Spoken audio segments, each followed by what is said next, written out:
Hey, what's up guys, TechTime here and I'm back again with a brand new video. So before I begin, I want to thank you all so much for watching. If you do enjoy my videos, don't forget to leave a thumbs up. Also subscribe to the channel if you haven't done so. With that being said, today I'm going to be giving you guys my first look at the 2025 Moto G. And I've been using this phone for a few hours, so I don't have a final conclusion or a final review, but I can give you a basic idea of what you should expect when it comes to the 25 version of the Motorola Moto G.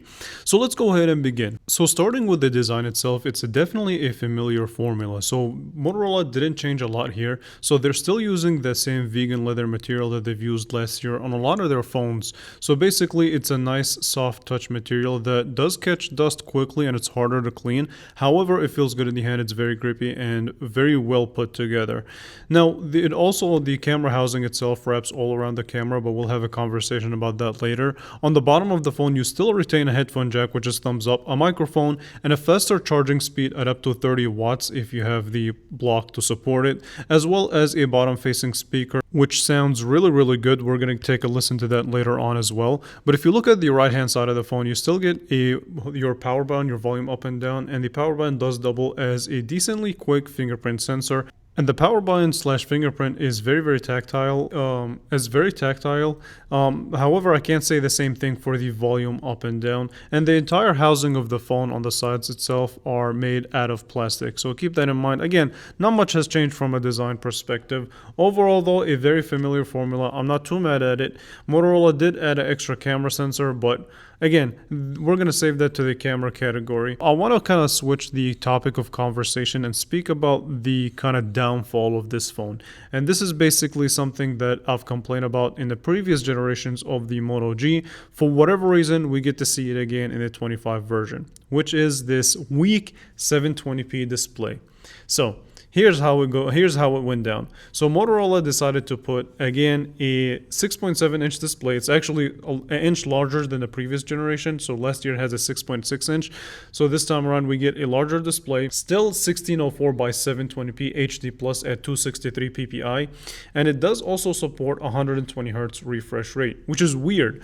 Why would you put a high refresh rate but not give the consumer a 1080p display? I did get a lot of messages or a lot of comments in my preview saying, well, you shouldn't be complaining, it's a $200 phone. That is true. However, there are a lot of $200 phones that have a nicer 1080p display. Galaxy A16, for example, has a 1080p Super AMOLED display that is way better than this and still give us a 90 Hz refresh rate. So the display on here, I'm just going to give it a hard time. It's just not it. The opposite goes for the bottom-facing speaker, so it's noticeably better than the previous generation, and it's actually better than a lot of phones at this price point. So you get Dolby Atmos audio, and it's apparently Motorola claims it's 1.7 times better, but yeah, like I said, it's definitely a noticeably better speaker than the previous generation, so take a listen. Fingerprints like crazy.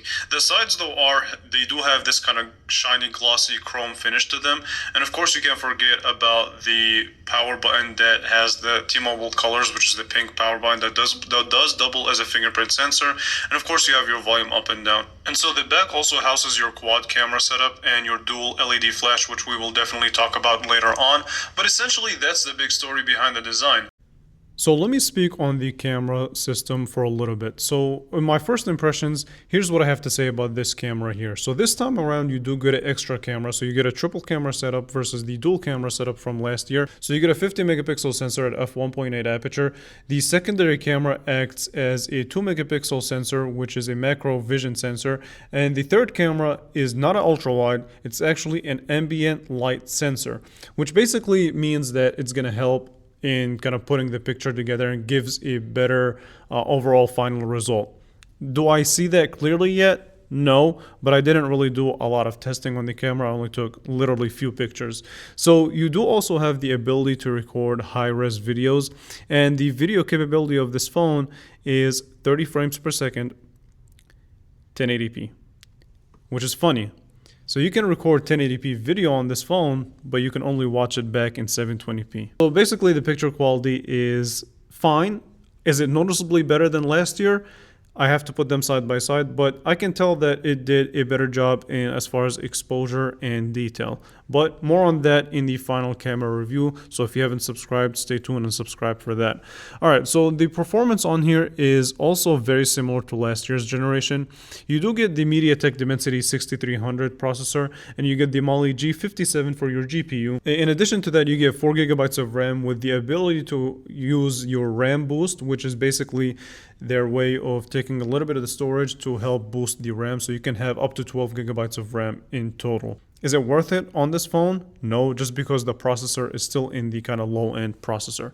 Everything on this phone, from opening your daily tasks and apps, works fairly well. I did do a kind of synthetic benchmark, and it's surprisingly the single core was higher on the last year's generation, while the multi-core is higher on this year's generation. So it's a back and forth type of thing. I don't expect the performance to be crazy better than the previous generation. I do expect it to be slightly better.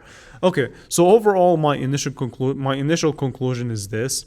I don't think this phone is worth it just yet. I'm waiting for Motorola to bring the price down. $199 I think is a little bit excessive, on the fact that you can get the Moto Edge for $299, which is $100 more, and it's way more capable phone than this.